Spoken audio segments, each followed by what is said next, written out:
여러분들은 부자입니까? 아니면 부자가 되고 싶습니까? 이 부자가 되려면 세 가지 시작점이 필요합니다. 지금 여러분들 순자산이 얼마 있습니까? 이 순자산이란 거는 빚 빼고 진짜 내 돈을 뜻하는 거죠. 현금이 있다. 그래도 카드값 안 낸 거 있을 겁니다. 그걸 부채로 빼야 되죠. 집을 샀다. 근데 담보 대출했을 거예요. 그 담보 대출 뺀 거 실제 내 가치, 그게 순자산이라 볼 수 있죠. 보통 사람들, 정상적인 사람들이죠. 이 사람들은 자산이 별로 없습니다. 왜냐면 보시는 바와 같이 우리 경제는 피라미드 구조로 돼 있기 때문이죠. 주위에 부자가 별로 없을 거다 이렇게 말씀드리면, 아닌데 내 주위에는 다들 외제차 타고 잘 살던데 이런 생각을 하시는 분도 있을 거예요. 자, 그러면 실제로 사람들이 얼마 모을 수 있는가 봅시다. 보통 사람들은 평생 얼마 모을 수 있을 것 같습니까? 월 100만원 저금한다 치고 1년에 12개월이니까 1년에 1200만원 모을 수 있습니다. 보통 결혼하기 전에 말이죠. 10년이면 1억 2천 모으죠. 30년이면 3억 아마 못 모을 것 같습니다. 결혼하고 차 사고 집 사고 키우면 이 돈이 생길 수가 없죠.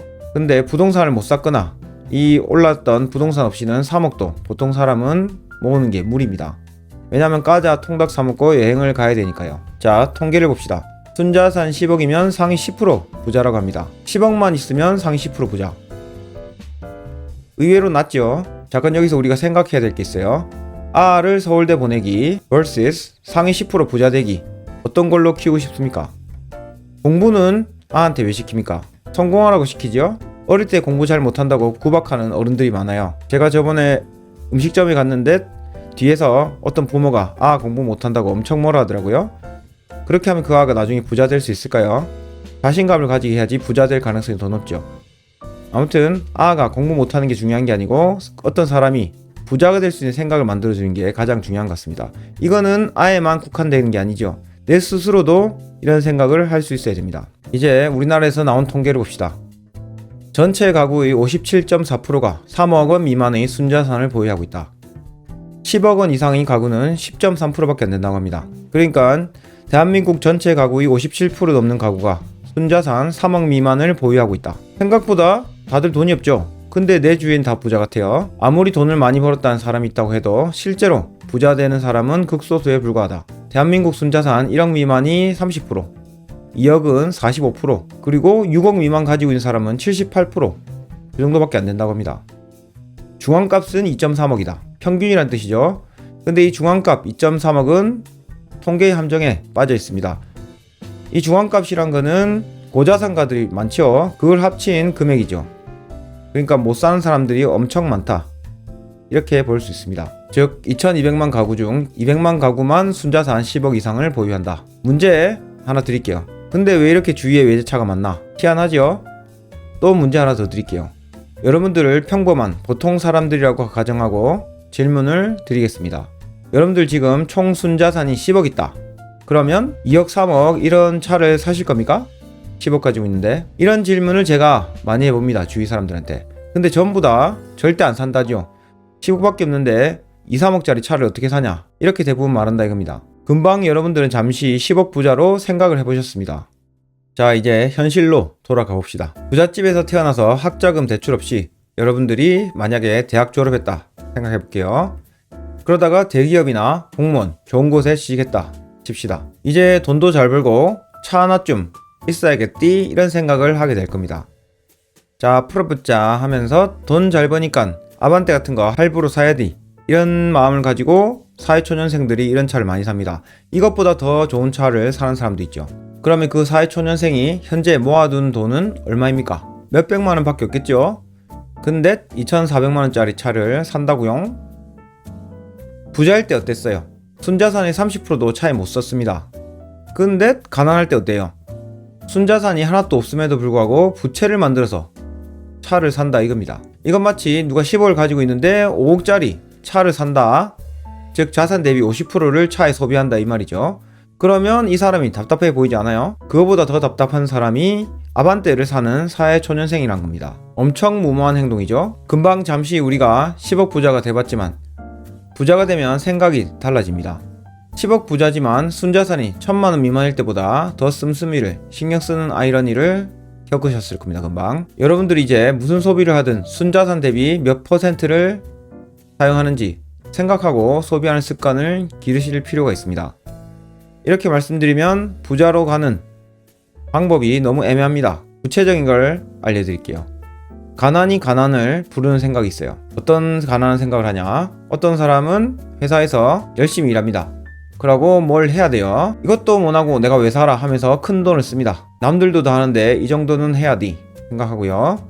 외차 사서 남에게 부자처럼 보여야지, 이런 생각으로 좋은 차로 사는 사람도 있어요. 물론 그 사람들은 내 만족으로 사는 거다 합리화시킨 사람도 있겠죠. 비싼 가방 사서 부자처럼 보이고 싶다. 그리고 제일 중요한 거, 남들 다 하는데, 이런 생각을 하고 소비를 합니다. 남들 다 하는데 그 남들은 어떻습니까? 바로 이겁니다. 탐억 미만이 60%, 60 미만이 78%, 그런 사람들이 남들입니다. 즉 남들이 한 대로 하면 내가 계속 이 현실에 살아야 된다 이거죠. 자, 여기까지 사람들의 가치관을 봤습니다. 이 가치관이란 무엇인가? 사람마다 가치를 두는 것이죠. 어떤 사람은 가방 사는데 가치를 두고 어떤 사람은 차를 사는데 가치를 둡니다. 아까 여기서 우리가 예를 간단하게 봤지만 어떻습니까? 소비로 스트레스를 풀려는 가치, 이런 게 보이죠. 그리고 남들에게 일시적으로 부자처럼 보이려는 가치, 그것도 여기 있습니다. 여기서 중요한 거는 이 보통 사람들은 내 미래에 집중하는 가치가 없었다는 거죠. 부자가 되려면 어제의 나보다 발전하면 됩니다. 남들과 비교할 필요가 없어요. 근데 불행한 사람일수록 남들과 비교를 많이 하더라고요. 또 부자가 되려면 한 달 전보다 자산을 더 모으면 됩니다. 그렇게 어렵지 않죠? 마지막 최고의 핵심이 뭔가? 부자가 되려면 부자들의 공통점은 그건 투자입니다. 주식 투자 위험해, 도박이량, 이렇게 많이들 생각하실 거예요. 그거는 그 사람들이 도박처럼 주식을 하기 때문이죠. 주식 투자라고 네이버에 검색해보니까 전부 다 이런 게 나옵니다. 다 그래프죠? 주식 투자를 그래프로 생각하면 망합니다. 결국 주식 투자에서 99%가 실패합니다. 그거는 기업에 투자하지 않기 때문이죠. 나는 기업에 투자하는데, 이렇게 말씀하시는 분도 있는데 그 사람들은 이렇게 할 거예요. 대충 기업이 미래가 좋아 보인다, 꿈을 안고 투자하는 거죠. 그 기업을 믿고 투자한다. 이렇게 투자하시면 캐탈락 되는 겁니다. 주식 투자 성공하려면 어떤 기업의 매출액, 영업이익, 순이익, 이것들이 다 성장하는 기업, 매년 성장하는 그런 기업에 내 돈을 넣고 3년에서 5년 감모아 있으면 되는 겁니다. 기업이 성장함에 따라서 그 성장률이 내 수익률로 바뀌게 되는 거죠. 주식 투자는 기업이 성장하면 내가 돈을 번다는 걸 명심하셔야 됩니다. 기업의 연성장률이 내가 얻을 수 있는 수익. 그럼 연성장률 10에서 20% 이거밖에 못 버는데 너무 작은 돈 아닌가? 100만원 놓고 10% 20% 벌어봤자 120만원 밖에 더 되냐? 얼마 못 벌 것 같다고요? 자, 이런 투자를 하고 시간이 길어진다. 그러면 복리의 마법이 펼쳐지는 겁니다. 복리의 마법 힘, 마이클, 제니퍼, 샘 있죠? 나중에 시간이 지나면 남들보다 이렇게 큰 부자가 되는 겁니다. 여기서 하나 유의할 거는 복리는 굳이 주식을 사고 팔고 안 해도 적용이 되는 걸 아셔야 됩니다. 자, 이제 우리가 부자 되려고 하는데 현재 모은 돈이 없고 자산 대비 돈을 써야 된다면 이제 굶어야 되나? 이렇게 걱정하는 분도 있을 거예요.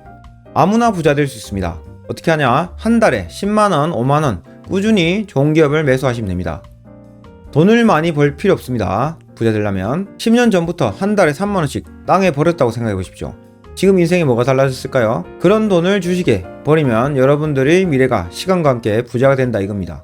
부자가 되면서 가장 조심해야 될 게 이겁니다. 돈 모은다고 남들에게 구질구질하게 돈 안 쓰고 꼼수 부린다. 이런 사람들은 돈의 노예죠. 이거는 내 명성을 돈과 바꾼다는 것입니다. 가장 제가 보는 어리석은 행동이에요. 아낀 돈 몇만 원으로 내 명성을 다시 살 수 없기 때문이죠.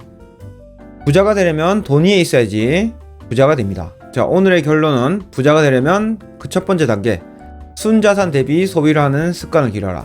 두 번째, 가치관을 부자의 목표로 세우고 내 미래로 두면 되는 겁니다. 그리고 당장 타이트하게 사실 필요 없습니다. 넉넉하게 살면서 5만원씩 주식에 계속 버리시면 여러분들의 미래는 복리와 함께 달라지실 겁니다. 여러분들의 현재는 과거의 내 생각입니다. 지금이 마음에 안 든다면 절대 안 했을 부자들의 생각을 따라 보십시오. 미래가 바뀔 수 있습니다. 끝.